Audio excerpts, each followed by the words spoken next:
I did this 2 weeks ago, this thing I'm about to say. Or maybe it was a week ago. It was after the Rockets-Lakers game 2, I think, when Rondo came, his second game back when he played really well. And I'm going to say it again, and it's pretty obvious, this quote, but I'm going to say it. You ready? It's kind of silly, but if you haven't heard it before, here it is. I know what it's like to lose, to feel desperately that you're right, but to fail nonetheless. It's frightening, turns the legs to jelly. I ask you to what end? Dread it, run from the Lakers. Destiny arrives all the same. And now it's here. Or should I say, Anthony Davis is. Welcome back to another episode of Lakeshow's Finest Redux. I'm your host, Charles Ryan, KB24 status, or yours truly, the biggest Lakers fan on the face of the earth. Baseline out of bounds play. 2.1 seconds, 2 seconds, whatever the hell it was. And, we all know what happened. And it was a great shot. Before the hiatus in March due to the pandemic, the Lakers play the Nets. And that was the game after the two games. The Lakers beat the Clippers and then beat the Bucks. And all the media talking heads were like, oh, Lakers are so good now. LeBron should be MVP consideration because he just beat arguably the two best teams in front of them, the Bucks and the Clippers. Well, now look what happened. Who's still in the playoffs? No, but in the next game, in that Nets game, literally a day before the lockout or the pause of the season, the Lakers lost to the Nets on a buzzer beater 3 that Anthony Davis missed. He missed a shot to win it. On that play, LeBron James missed a layup that could have won them the game. And then Anthony Davis, 3-pointer, same spot, left wing, curling around, whatever the hell it was, and he missed it.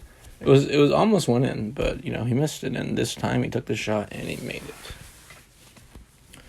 The Los Angeles Lakers have this tendency to surrender leads, but the difference between the Lakers and the Clippers were surrendering leads to the Nuggets, was the Lakers would hang in there, right?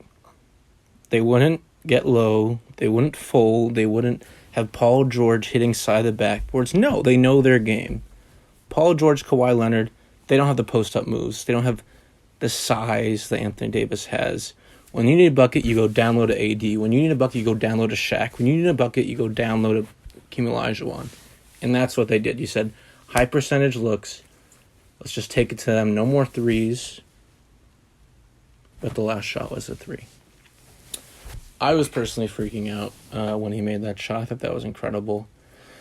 I was screaming, and I haven't been screaming like that for a buzzer beater in a while. The Lakers, even that Kyle Kuzma beater versus the Nuggets, this very team early on in the bubble, that was obviously felt different. It was a bubble game.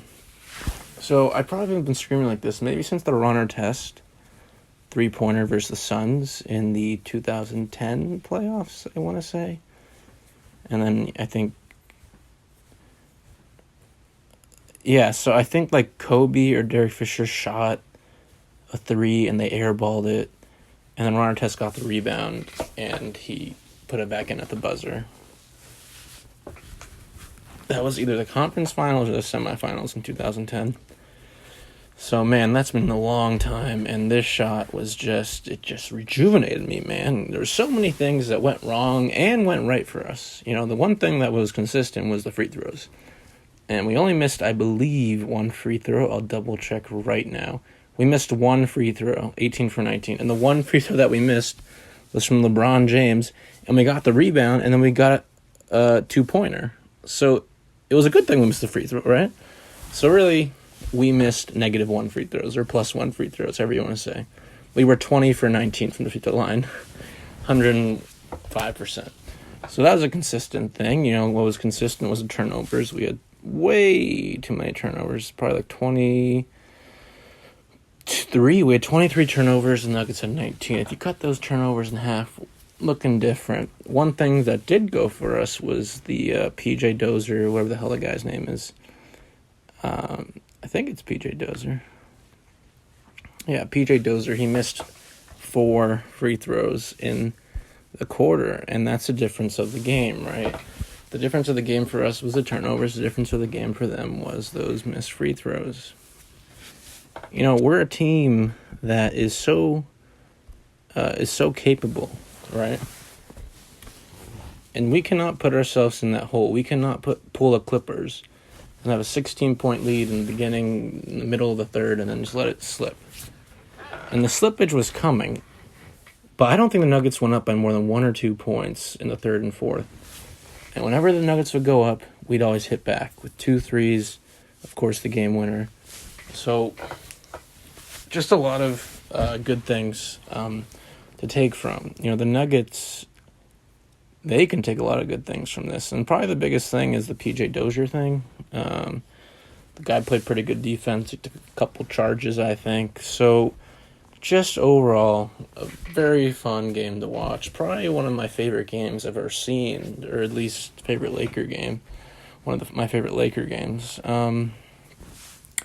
So, yeah, I mean, just great out of bounds play. They had no timeouts. And I was listening to LeBron's post-game interview, and he was saying, you know, we practice this and practice scenarios where we have no timeouts, and we either go full court, or scenario where we have no timeouts and it's a sideline out of bounds or baseline out of bounds, like what we had. So it was clear they practiced this.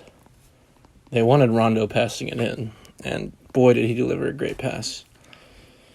Right to AD's pocket, and Plumlee didn't do anything for some reason. So thank God for Mason Plumlee. You know, there's been 3 Plumlees in the league: Marshall, Mason, and Miles.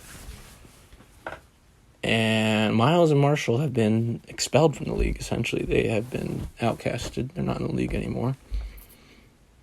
I should have said those 3 have been in the league. And it looks like this guy's Mason Plumlee. He might be out of the league after that. No excuse for that. He played 9 minutes, was a +1, all right? That's the best plus-minus on the team besides Jamal and Paul Millsap. And he should have been a -1,000, because that is not how you play defense. When there's 2 seconds left, the guy's obviously shooting right away. So what's this switch crap? And LeBron wasn't even guarding. Wasn't even setting a pick or anything. So just very strange things. A couple things I noted. First, Markieff, I don't think scored at all. He had 0 points. He only played 9 minutes. That was very typical.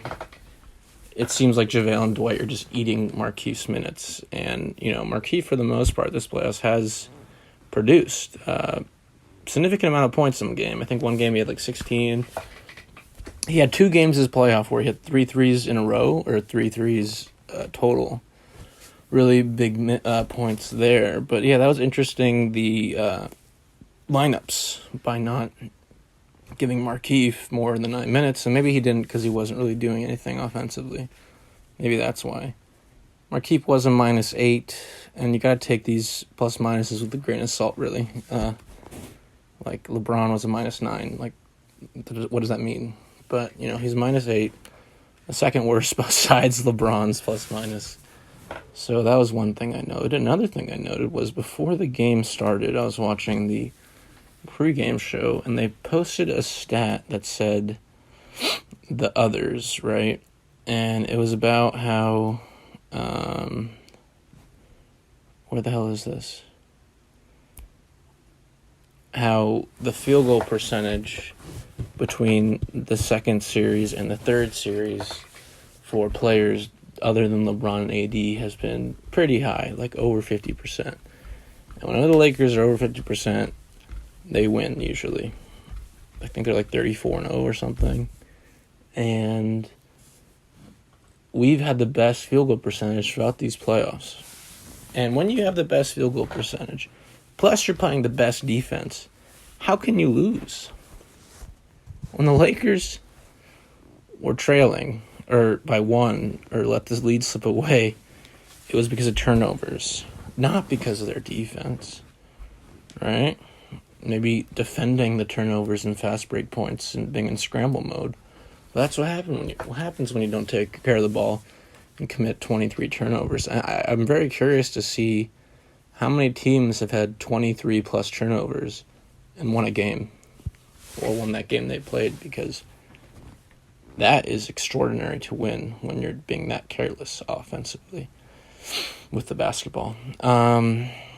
Another couple stats I thought were really cool. In the first half, LeBron had 20 points and AD had 9 points.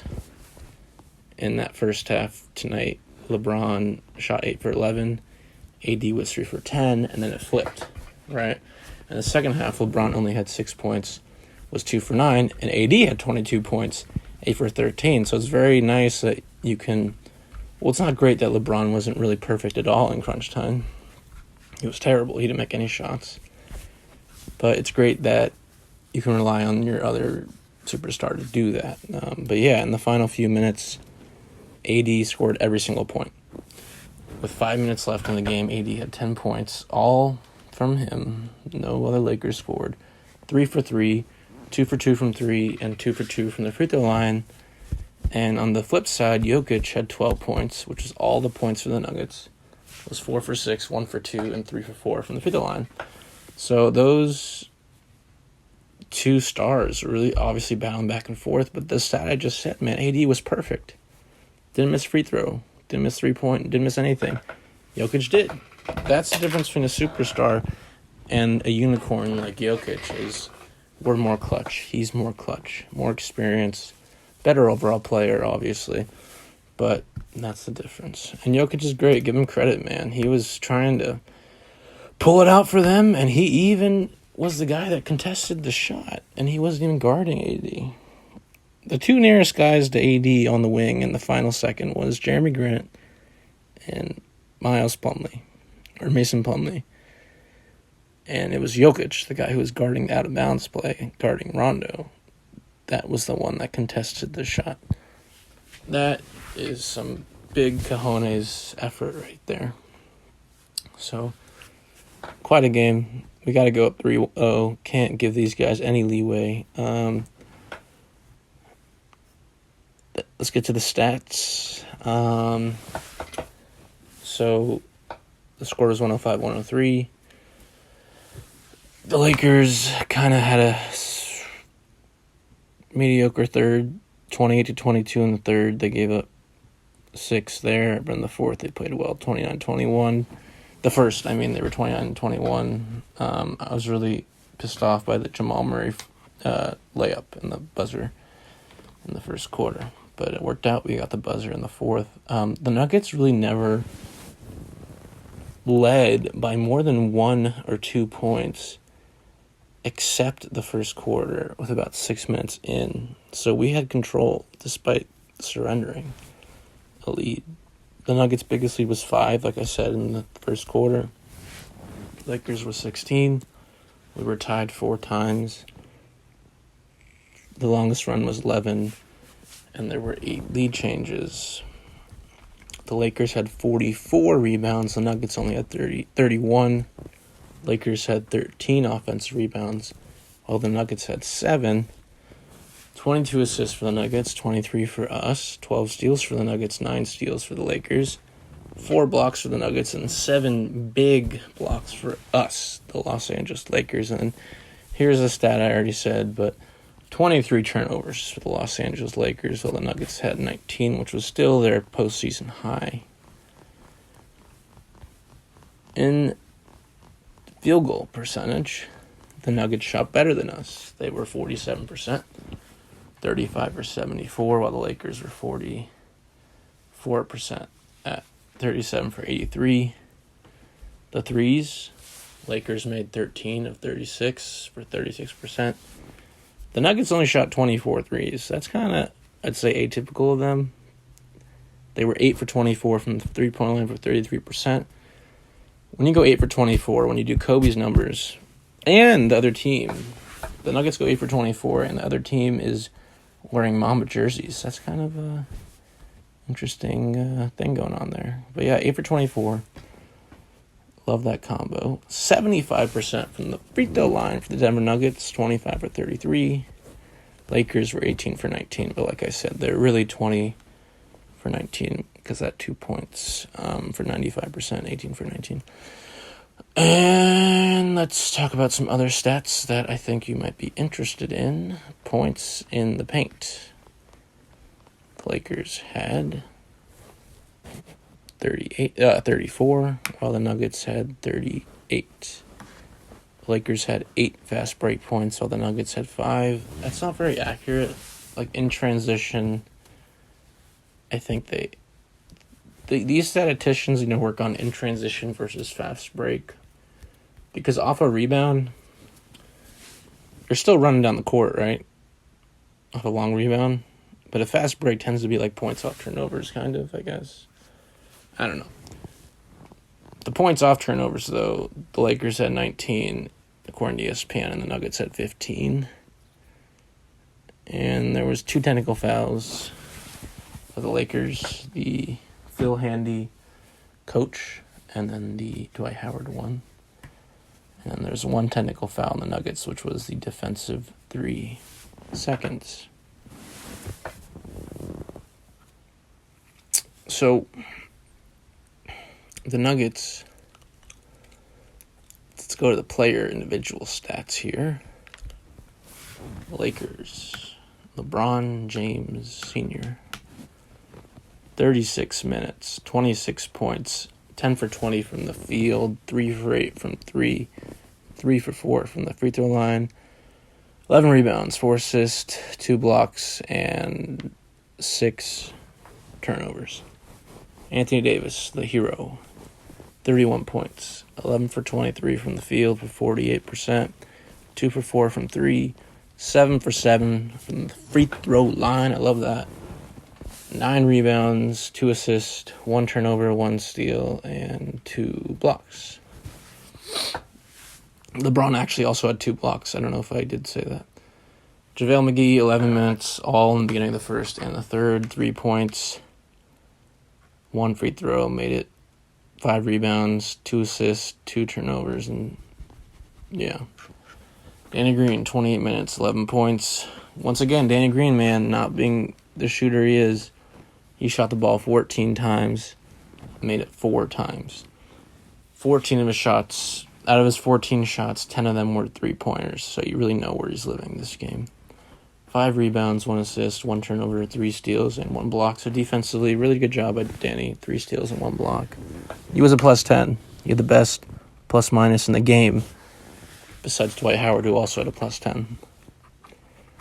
So offensively, Danny was a little bit shaky, but defensively, he did his job. KCP, 11 points, 3 for 6 from the field, 2 rebounds, 2 turnovers, 1 assist, 1 steal, 1 block. I don't think KCP really ever gets... Excuse me. I don't really think KCP ever gets blocks, so...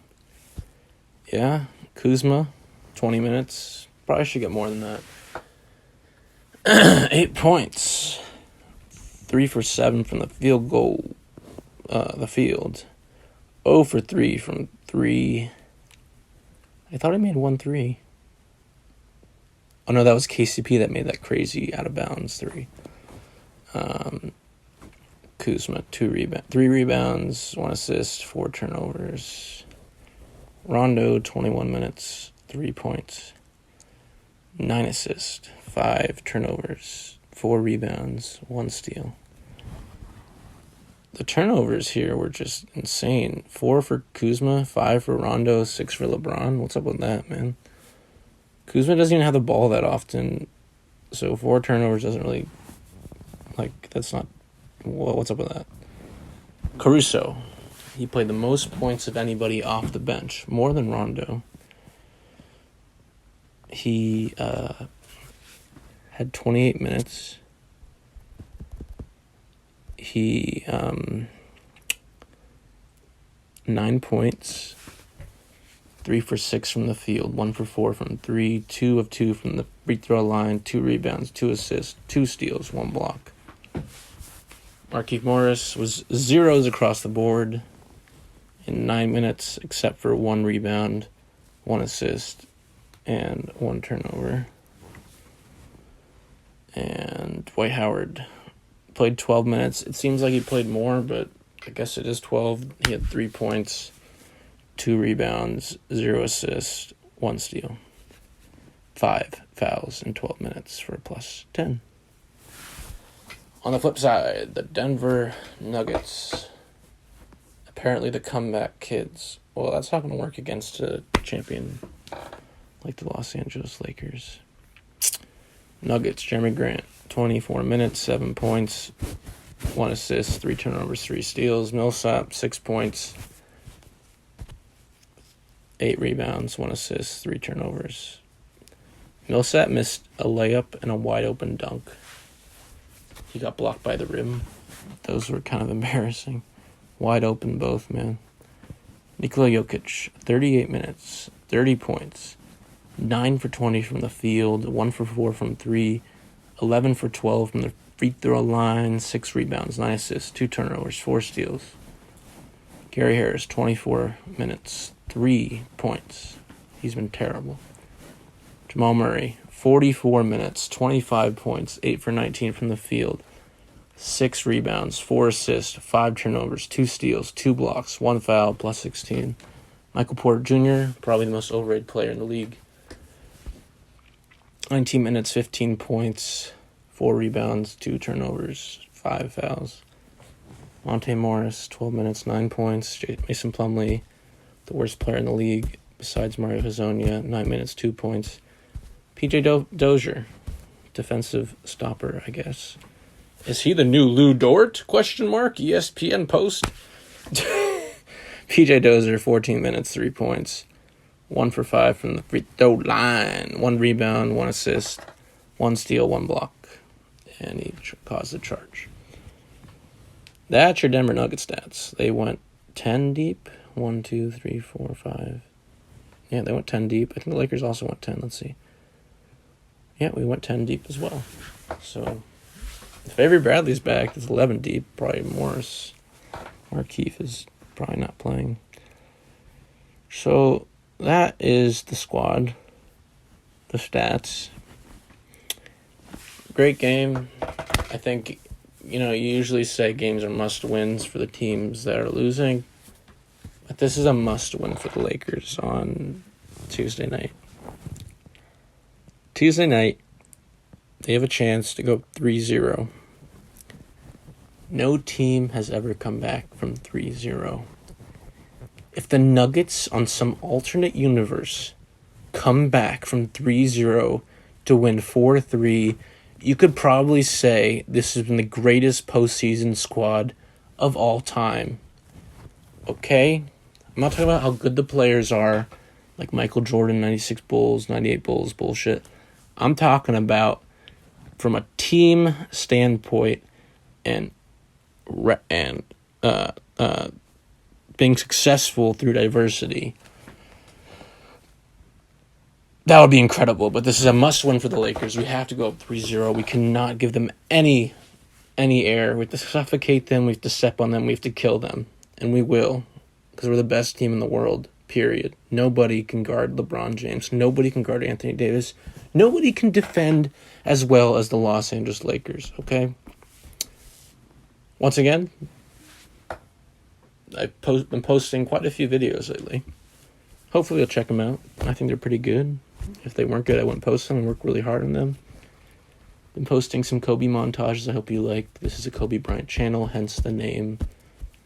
So thanks again. I'm KB24 Status, Kobe24 MP3, Charles Ryan, Chuck Bass, or yours truly, the biggest Lakers fan in the world. Thank you so much for listening. If you like the video, like, subscribe, comment. I really appreciate it. It really helps actually a lot. All right, take care. Peace, and I'll see you guys Tuesday night. Peace. Go Lakers.